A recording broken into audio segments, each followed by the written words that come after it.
है, फिर से मेरी बेटी का नाम और फोटो लगाकर गाना गाया गया है, तो मैं उस हैं अब मुझे क्या करना चाहिए आप लोग? अब हैं क्यों किसी को मजबूर क्यों किसी पिता को मजबूर कर रहे हो आप लोग गलत करने पे? यार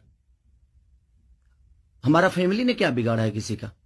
हम गाना गा रहे हैं, हम कर रहे हैं, हम चीजें कर रहे हैं, मेहनत कर रहे हैं। मैं ठीक है, चारों तरफ से घेरा जा रहा हूं, मैं आज की डेट में कर रहा हूं। अभी एक मैं पिता होकर बात कर रहा हूं, और हर आदमी के घर में एक बेटी होगी यार, हर आदमी के घर में एक बहन होगी, हर आदमी के घर में एक माँ होगी। जो समाज किसी की बेटी पे गाना गा देना, किसी की उसका फोटो लगा देना, उसका नाम रख के उसका फोटो लगा देना, ये कहां तक सही है यार? और आप लोग को मेरी फैमिली मिली है, मत करो,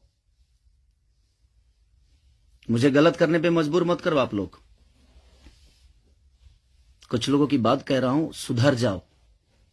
आपके भी घर में बेटी बहन है, आपकी भी मां है। अगर किसी को बुरा लगा हो तो उसके लिए सॉरी, क्षमा प्रार्थी हूं। बट एक कलाकार और एक आर्टिस्ट के होने के नाते मैं एक पिता भी हूं, और मेरी औलाद भी है, और मेरा घर परिवार भी है। उसका ध्यान हमें ऐसा रखना चाहिए सबको। बस प्लीज, थैंक यू।